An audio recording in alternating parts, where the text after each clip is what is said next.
Are you ready to talk podcasts?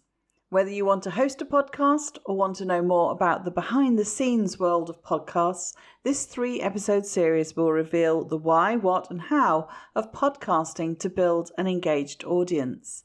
I'll be sharing some stats as well as my own experiences having launched last October. We'll kick off today talking about why you might want to start a podcast, what's involved. And then next week and the week after, we're going to focus on the how to go about it in the right way, how to launch a successful podcast, and how to get really good leverage on your production and promotion. See you in a mo. Welcome to the Leverage Business Podcast, where we believe business success is about working smarter, not harder. Leveraging your time and expertise in ways that fit the digital age you and your clients live in today. I'm your host, Jay Allison, author of Leverage Consulting in the Digital Age and founder of the iSuccess Business Academy. And every week I'll be sharing insights into how you can apply the power of leverage to grow your consulting, coaching, or other expert services business and create true freedom and independent success with mindset, marketing, and money model breakthroughs. Because when you get leveraged, the sky's the limit. Let's go for it.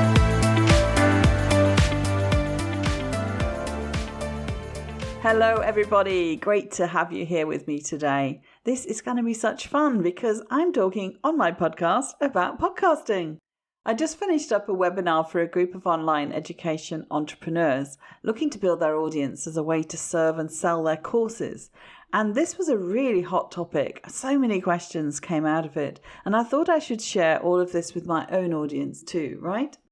Hosting your own podcast can be a great way to establish yourself as an authority among your target audience and increase your visibility. Certainly the reason why I started mine. And while you can do that to some extent, guesting on other people's podcasts, there's nothing better than having your very own show. And knowing how much we love to binge on series these days, as you stack up your episodes, listenership can really build like a snowball. Sounds like the perfect tool for lead generation, doesn't it? Well, maybe or maybe not. Just because you can do something doesn't mean you should.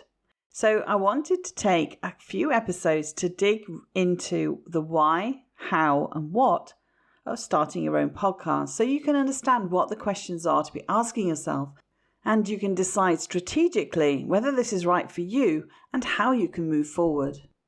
And because the devil's in the detail, as they say, I didn't want to just give you the headlines and highlights. I wanted to give you an inside look, a peek behind the curtain, so to speak. So I've divided the epic tale into 3 parts. The first today, we're going to look at the benefits and what's involved. And then if you've decided you want to move forward, in part 2, I'll go into the things you need in place to launch. And then in part 3, we'll cover more about how you can create leverage going forward in the production and promotion to grow and leverage your leadership and your listenership. Hopefully this helps take you through everything in some nice manageable pieces. As part of the iSuccess Business Academy, I launched the Leverage Business Podcast back in October, and we shot to the top 10% of global rankings in just a few weeks. After a few months, I started noticing other benefits that I'll talk about later on. But a podcast is not for everyone, and my success was no whim. It took a lot of careful planning and preparation. Now, my whole business is built on the premise of aligning purpose, profitability, and positioning within the digital marketplace. And as you'd expect from me, starting a podcast is very much part of my wider leveraged business strategy. In part 1 today, I'll go through why podcasting might be worth you considering as a business growth strategy too, and what's actually involved in getting off the ground. Then in part 2, we'll get into some of the nitty-gritty. I'll go through some Q&A based on questions submitted. For instance, do you start your own podcast or should you start with guesting? What are the pros and cons of each? How do you actually start? What do you need to get clear on before you even decide whether podcasting is a good idea?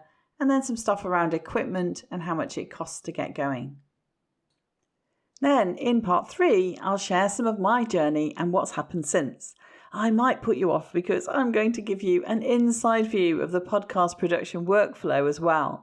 I'll also show you a little bit further down the road where I've got to insofar as growing and monetizing the podcast. There is a whole piece around how you can repurpose your content and how you can outsource some of the heavy lifting in podcast production, tagging, uploading and promoting, as well as correspondence with guests if you have guests as I do. So I'll try to interweave a bit of all that too, and I'm happy to field any questions that come up for you along these 3 episodes. So just drop me a message at jallison.com/podcast/QA. Okay, so let's get clear first of all on the purpose, audience and occasion of your podcast. And by occasion, I mean talking about the medium of the podcast as a channel for reaching people. In fact, purpose, audience, occasion was my standard mantra for my students in the communications course I ran at Warwick University for several years. And a great occasion these days is a podcast. So that's where you start exploring the idea of whether you can use a podcast as a platform to sell your courses, your signature program, or your services, your consulting services. Now, I think the biggest thing that people think is, do a podcast, do a solo podcast. It's super easy. You just need a mic. You just start talking. You have a chat with someone interesting, upload it to a podcast hosting service, and there you go. You've got a podcast. But it's actually a little bit more involved than that. It actually is pretty easy to create a podcast. It's not so easy to create a successful podcast, one that actually works to grow your business, one that people actually listen to. And so, as you know, I'm a big one for strategy. And I think this is all about having a really good strategy, not just for the podcast, but how it fits into your entire business. So I've got to come from that angle, really, haven't I? And I want to share openly what's involved, the bottom line of what you need to consider, so you can make a decision on A, if it's for you, and B, if it's worth it, which is a really big question in terms of weighing up the cost benefits. Cost in terms of your time and energy, and benefits in terms of the return on investment.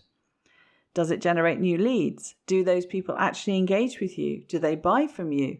Are you increasing your influence and impact as well as your income? And in fact, there are actually quite a lot of similarities with some of the questions that you would ask about starting any new content plan. Say if you were going to write and publish a book, because that too is a big piece of work. It requires a lot of planning, and it requires strategy, and it requires skills that you may or may not already have.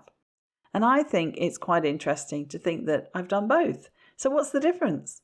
Now, I'm happy to answer any questions around that too. So if that comes up for you, then give us a bell, get in touch. And you can just use that same form to submit a question. That's at jallison.com/podcast/QA. Okay, so let's start with being strategic about starting a podcast. I want to start with a few high-level things around the power of podcasting to build an engaged audience.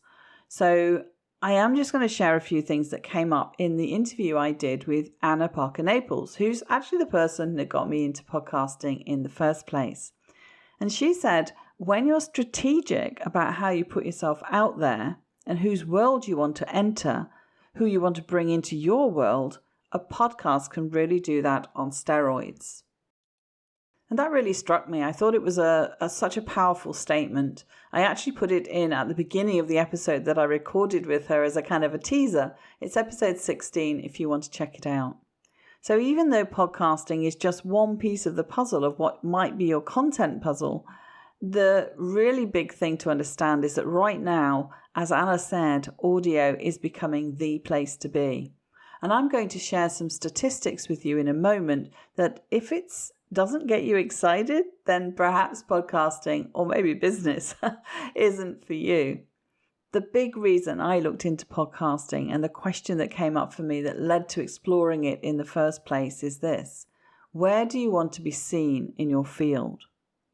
And in my coaching work, I talk with my clients about their vision of success, their goals, and it's often a case of thinking bigger. That whole big me versus little me thing, not wanting to play small, or being afraid of visibility, which in many ways I'd been doing for, just focusing on the high-end consulting work is a form of hiding. I only really began dipping my toe into the bigger opportunity for what I knew I wanted to achieve, maybe around 2017, 2018. So for me, my word in 2020 was, I'm going to do this. It was visibility. And despite COVID and the global pandemic that ensued upon us all, that stretch of months and months that became a year and a half really with lockdown that hit everybody, I just kept with my plan. The first step was finishing my book and getting it out into the world. I stepped up. And the next natural step was planning out a podcast and deciding to take the plunge and launch it. These were two of the main ways I went about making myself more visible. The third way was to take my blog articles and start syndicating key pieces to a few online magazines that my target audience would be reading. So that got me known across a wider sphere of influence than I had been before. So the book, the podcast, the blog, they're all interconnected. It doesn't mean you have to do all of it, but obviously there's an accumulation of impact when you do, and then everything kind of leads on from everything else. Now, in a webinar that I did, a lot of people had been guests on podcasts, but very few had their own show. So I was wondering, what's keeping y'all back? There was one person who had a radio program for 18 months, and it's very interesting, actually. It made me think, what's the difference between a radio program and a podcast? And where are the boundaries? The boundaries are blurring, and I can't really speak to that. I've never been on a radio program or had a radio show, but a lot of it comes down to style.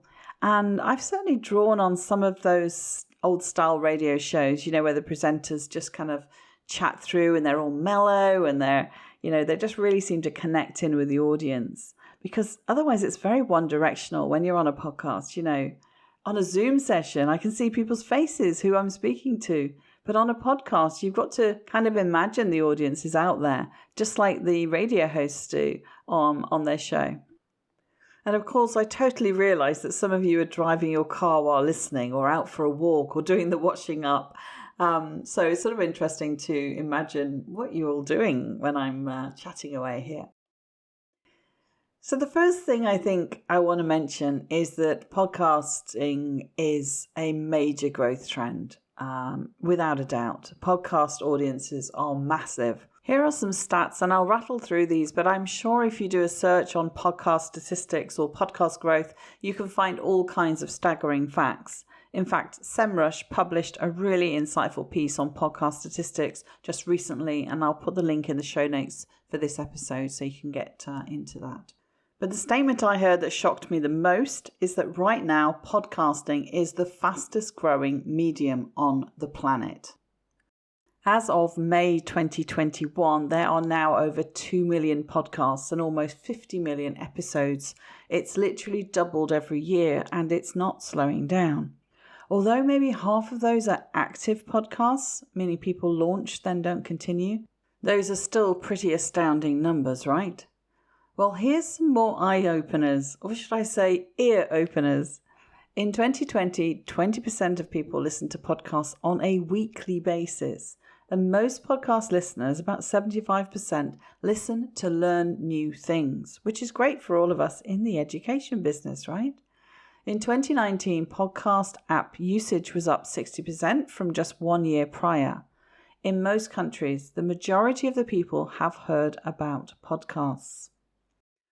Podcasts date back actually about 2 decades, and they were previously called audio blogs, but there wasn't a really good means of distribution until more recently.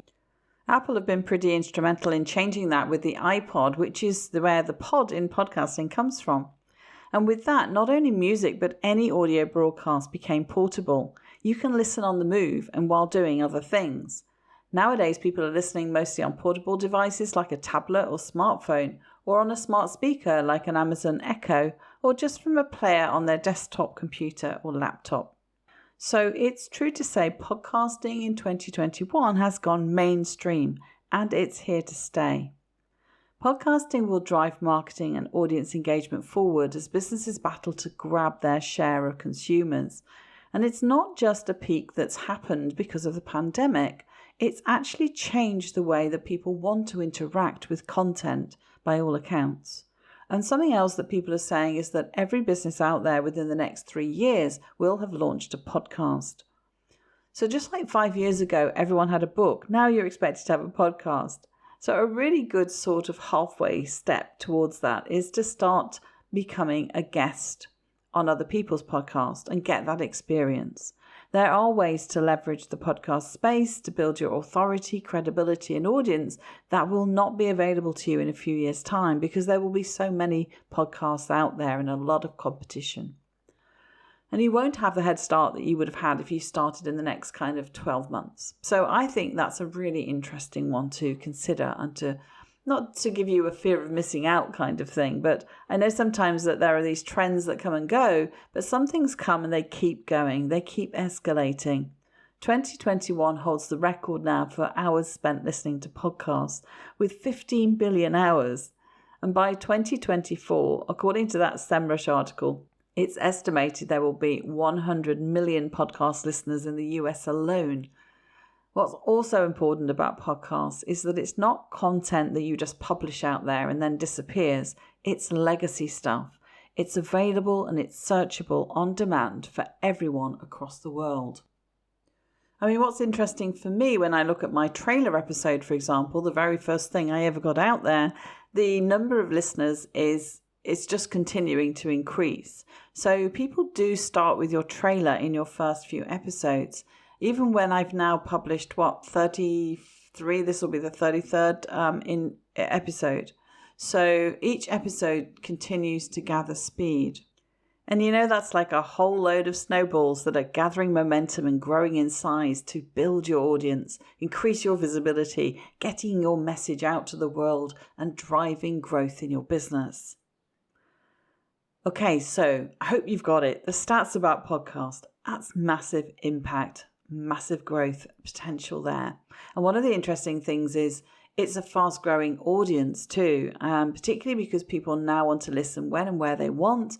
But it builds very loyal subscribers. So people tend to be more engaged with you as listeners of a podcast than they are being on your email list or if they follow you in other kinds of medium like your blog or social media.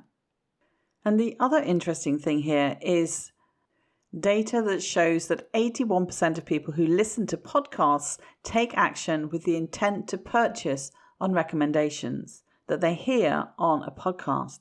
And that's why Apple, Google, Spotify, Audible, Amazon, they are all wanting to play in this space because it's very influential and has huge potential to increase revenue. It's also why advertisers and sponsors are investing heavily in podcasts. I got an email a few weeks ago now, which is interesting because that means I probably only had about 27 episodes out at the time. And I got an email from a sponsor or an agent for a sponsor wanting to sponsor my podcast. And I was like, well, I hadn't really even thought about that. It's not part of my strategy. For me, the monetization part was to drive traffic, to get leads, to get people to know me, like me, trust me, and want to work with me. So I hadn't even thought about monetization in that sense in terms of sponsorship.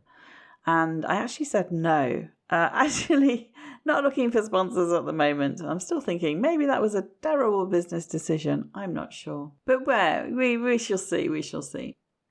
So from all those statistics, you may at least have got the impression that podcasting is not a bad place to be if you want to reach a wide and big audience. So the question comes up for a lot of people, why not just do guest podcasting? So this is the key question. So let's talk a little bit about that. And if you've been a guest or have done guesting already, you've maybe already seen the advantages of that. It's certainly a great place to start. One, because guest podcasting means you can leverage other people's audiences, so you get marketing exposure beyond your current circle. And two, because it's very flexible. You don't have to turn up every week, and it's up to you what you commit to doing. You can decide how often you do guest podcasts, how many you do, and whose shows you want to be a guest on. So if guest podcasting is something that you want to do or continue to do, like anything, my advice is to be really strategic about it. Don't just try and get on anyone's show, anyone will have you kind of thing. Be very intentional. And there are some ways in which you can increase your chances of getting invited or getting accepted. If you want to put a proposal to a podcast host, all you really need is a bio and an offer and possibly some examples of you in action. So either audios or videos. And you can approach people you know in your sphere of influence to be on their show, people that already know you. It's not as powerful for sure as having your own show, but it's a good referral approach and it'll generate you some leads and possibly result in some sales. But there are some things you need to watch out for to do this well. And I'll tell you this from being on the other side of it and having guests on my show, because it also works both ways. The question is always whether you've got enough of a match with the audience of that host and whether you vibe with them, that you have enough rapport with them for their listeners to get a sense of who you are and what you're about. Authenticity and openness and having a story people resonate with is how you build that connection. And you've usually only got, as a guest, 40 minutes or so to do that in an interview. Their listeners are meeting the guest for the first time. And if you don't have much rapport with the host, you won't get the benefit of building trust through their trust of the host. It could even be quite damaging for both of you if it doesn't go too well. So if you can get those criteria pinned down, if you can have a good rapport and it's a good match with their audience, guest podcasting can be a good strategy. In terms of the return on investment of the effort, though, it's hard to put numbers on how effective it is. For instance, I couldn't say how many podcasts you'd have to be on as a guest to get X number of sales. It's not something that's easy to answer like that because there are quite a few variables at play, not least how good you are in that mode. I guess you have to just pick and choose and test it out. And so one of the big things is tracking where your leads are coming from so that you can actually do some analysis on it as you proceed. Now, in terms of your own show, there's a much longer list of benefits, but it's obviously more effort and more of a long-term commitment. The advantage when you have your own show is that it's much more intentional. You can be very focused on what you want from it. It's not a one-off, something that you start then drop. It's something that gathers speed. Your own show is more likely to be geared towards your exact target market, and it's very much about building your authority. But it has to fit your content strategy. It's got to play to your strengths. But if it is a fit, yes, it's an excellent medium for you to use. It builds your own following and can help you attract clients and customers for your business. As a lot of the questions I get about podcasting are around how to choose the format, let me just say something about that. A lot of it's about the format, the best frequency, what's an ideal length, what kind of style do you pick? And the best answer is that it's really up to you, you know? I mean, you have to consider what's a fit with your audience naturally. But generally speaking, we did our research and we made the choices that suited how I like to roll.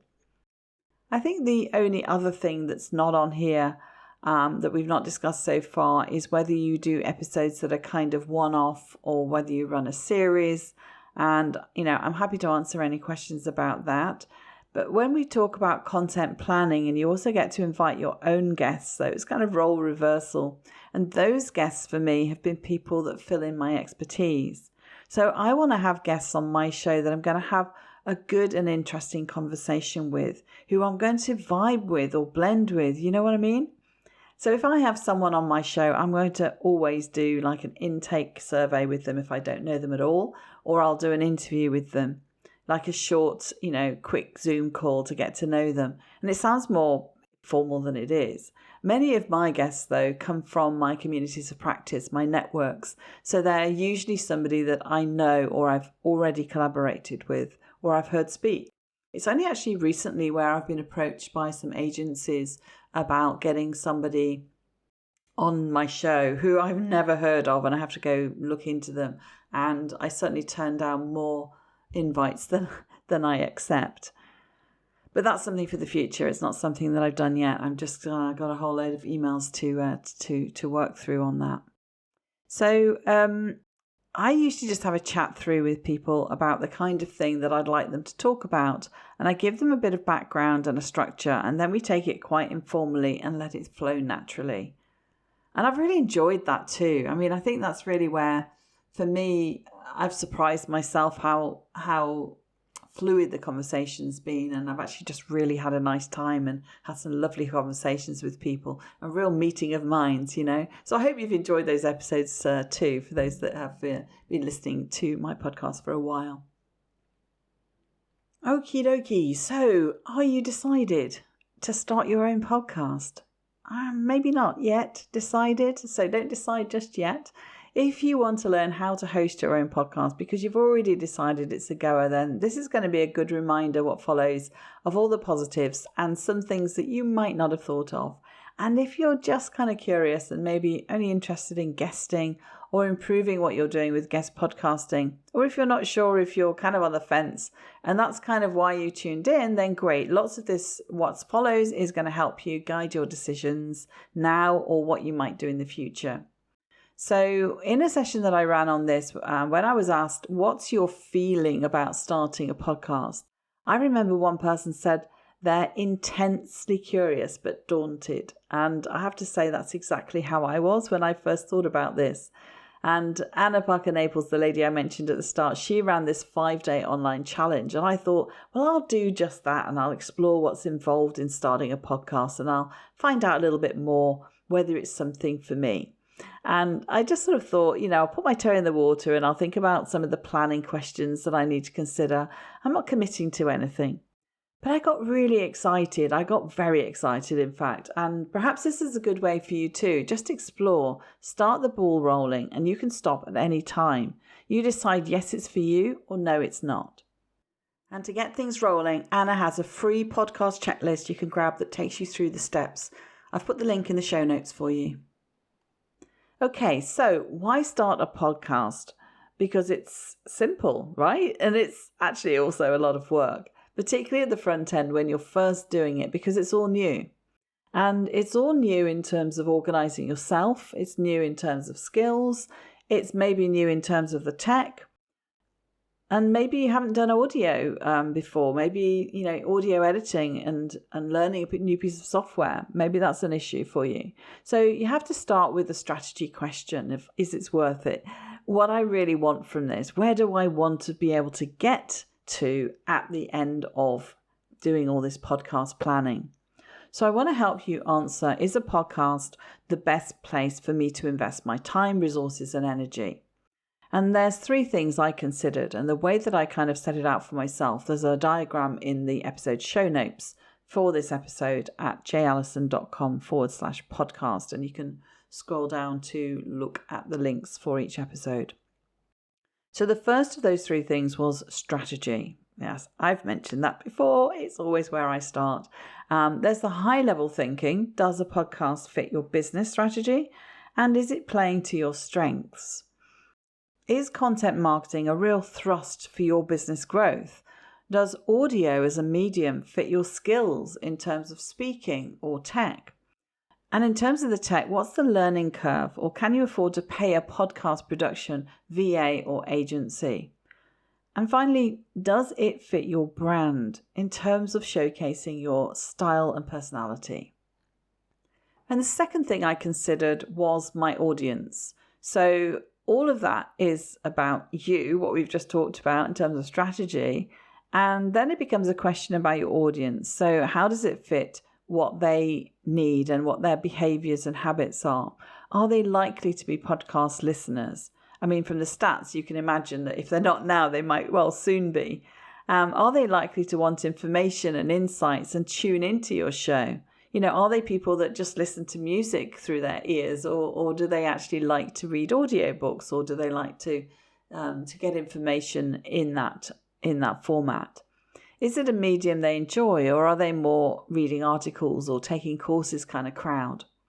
And is it a platform that allows you to connect with your perfect people in terms of showcasing yourself and your knowledge base? One of the reasons I picked a podcast, and I'll be totally honest with you, is that I hate being on video. I've said this before.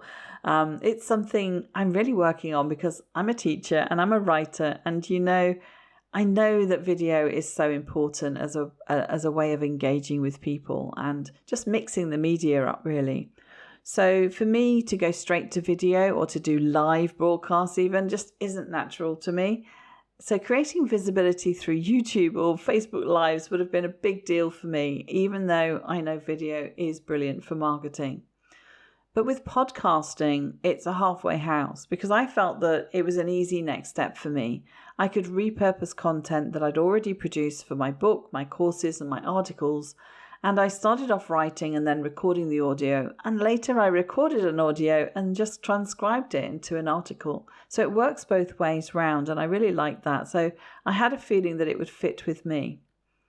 And the third area that I considered was in terms of credibility. Because all mediums, if you promote them well, will increase your visibility. But is audio the space that you want to be in? Is audio the best medium for you to shine in your confidence and your expert authority? Does it help you build your list, and does it help you build trust? So there's some overlap there with strategy and with your audience, but those are the three things that really made me think. Because I'd written a lot of stuff and people had read my book, but a podcast offers a very different way to express your voice, so to speak, literally. And for your audience, it's more intimate hearing you so they can get to know you, hopefully like you, and importantly, trust you. And until your potential clients or customers hit those 3 points, they're unlikely to hire you or buy anything from you. So for all those reasons, a podcast was very appealing to me in terms of getting my credibility out to my perfect audience. Those are the things that swayed me in terms of leveraging audio. And as I said, as far as reaching people, it's one of the places to be right now. Here are some of the highlights. Podcasts have a growing audience and already a massive audience. A podcast gives you access to new and different audiences, perhaps to who you're currently engaging with. A podcast allows you to make more intimate connection with people than written media. Podcasts are now giving people more visibility than blogging and other social media. It's another stat that I heard. And podcasts can easily be repurposed into other kinds of content. So as I said, I create an article and a podcast episode on the same topic because people like to consume content in different ways. There may be crossover, but generally my readers are not the same audience as my listeners. It's interesting, huh? So what do you prefer? Do you prefer reading, listening, watching? The other thing I mentioned, and I'll just highlight again, is podcasts are one of those always available on-demand pieces of content for your audience. They stay around. They're bingeable. They're something people can stack up and listen to in one go. And finally, search engines. What's happening now is that search engines are able to search podcast content. So probably because of the ease of transcribing content, or things like Siri, that take voice and turn it into text. It's just something that I don't think a lot of people are twigging onto yet. And I'm probably not even exploiting this enough in terms of SEO. But actually being able to search audio, not just the titles and descriptions of your episodes, but the actual audio, the actual conversation, the actual transcript. So there do seem lots of reasons why a podcast is a great medium for lead generation and for connecting with your audience. And like me, perhaps it becomes your main content marketing strategy. But how do you decide if it's right for you and your particular business? And remember, you're listening to a podcast, so you're already part of the way there, and it's not like you're starting from scratch. And here's the thing, even if you're not entirely sure yet if you'll actually start a podcast, and if it's the right thing for you, planning it out can be hugely beneficial to your business strategy, whatever you decide is the right vehicle for you. Because we're going to start by thinking about the purpose and audience, just like you do for any content strategy. How would a podcast fit your business? How can you play to your strengths in speaking, teaching, interviewing? How does it showcase your personality? How does it differentiate you from other people who do something similar in their work to you? And then also, how does it fit your ideal customer persona? How does it fit your audience's way of consuming content and engaging with your topic? What format, frequency would suit your target listeners' work-life balance? And think about the leverage opportunities. How does it complement other content marketing and PR that you do? Can you repurpose and use time twice? Could you maybe get sponsorship and monetize? So to dig into this, first ask yourself this. What do you like to listen to? How do you listen? Chances are your ideal avatar is like-minded. Some of the reasons people love podcasts are to do with the convenience. Like, it's curated content. It's a time issue. I can listen when I'm out walking or running. A lot of people comment that they can do it while doing other things. They like that aspect of it.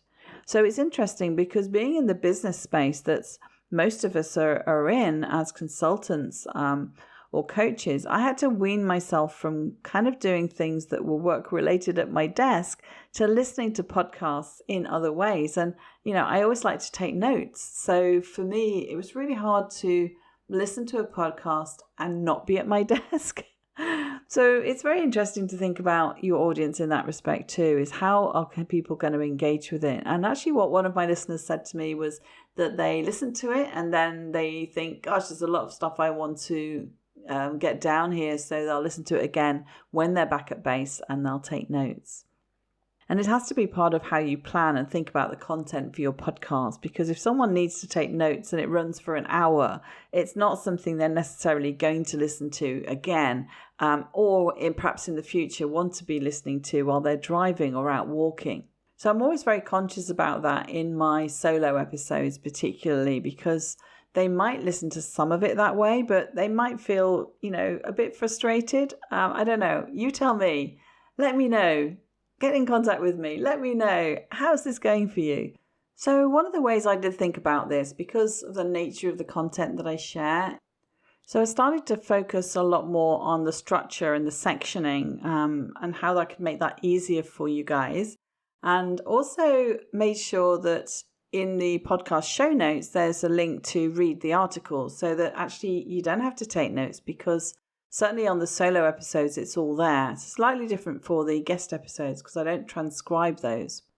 But for my own episodes, you can read the article version if you want to return to the detail. So I think you have to think about some of these things for your listeners as well. And it's like, when are they going to listen? What are they going to be doing? How do they want to consume the content? And then there were a whole set of reasons that were more about connection. People say, I feel like I'm part of a conversation. I get education as well as entertainment. They said a podcast seems more live compared to reading stuff, and that it feels like you can get to know the host and it's a useful learning opportunity. So this is all really great feedback, and I was so chuffed that I'd actually managed to achieve what I set out to achieve. So it seems that both for myself and my goals for the podcast, but also for the audience, convenience and connection were two of the main reasons that people found the podcast really a good medium. And if, like me, you weren't already an avid consumer of podcasts, go for a tour around Apple Podcasts or Google Podcasts or Spotify or Amazon and have a browse. What categories are you drawn to most? What shows grab your attention? And what is it that jumps out for you? Have a listen to a few. What do you like? What appeals to you? And for the people who listen to podcasts frequently, what do you like about the shows you're subscribed to? So let me check in here. Have I put you off or have I got you excited? Some final mentions. There's a couple of other things I want to say here too before we wrap up part one. First, yes, you need to promote your podcast like anything you do. There's an element of getting found organically, but a bit of social media, PR or advertising is going to help get people to find your show and bump up subscribers and episode downloads. And that's what gets you into the charts. And I'll say a lot more about that next week when we talk about launching. But some weeks I have to say, if I'm busy, I don't even have to do anything. The podcast hosting system I use is beautifully automated. I set up the episode release schedule and it sends out to a whole list of destinations, including the usual podcast players like Apple, Google, Spotify, and also YouTube and Heart Radio. It also sends out a update to LinkedIn, to Twitter, and to my Facebook page. It's just awesome. So I'll say more about that, as I said, in part 2 when we talk about the podcast launch and putting together an episode from start to finish, all the tags, uploading and promoting side of things too. So we're going to focus on the actual launch next week, the preparation, that thinking part. We've covered today some of it, but leading into planning, production and promotion, which we'll continue to do as well in part 3. Because you can do a whole bunch of stuff before you launch and decide at any stage it's not for you. It gets you super focused on your purpose and commitment to podcasting as a key channel for connecting with your target audience. So choose a topic and focus, choose a format, decide on the style and vibe, choose a music track, create the cover art, have a go at recording and editing, write your intro and outro, just draft them out, overlay the music, build a launch team, and then you're really into the flow. You're thinking about how you're going to promote the show once you've launched and keep momentum going, grow your listenership, your list, and monetize your podcast by making offers to your listeners. Launching is a great euphoria. I can't wait to speak to you about it next week. It's a huge celebration when you've launched, especially if you followed the plan and you shoot into the podcast charts. It's the best feeling ever. So tune in next week when I'll take you through 4 steps to successful launching. And that's ciao for now. Till then, look forward to it. Bye.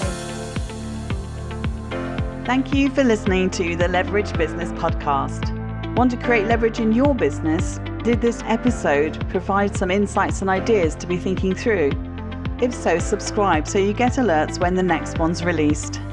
If you want to learn more or would like help and support with building a leveraged business that achieves true freedom for you, then head over to jallison.com/podcast to find all the resources and links that go with this show on my website and to join our iSuccess community.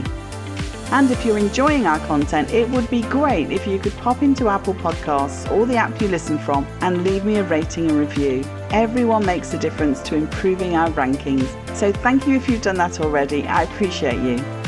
So hey, that's it. Thank you for listening. I hope you've loved this episode and have some great takeaways to be thinking through. I wish you a pleasant, productive and profitable week, and I'll see you again next time for another episode of the Leverage Business Podcast.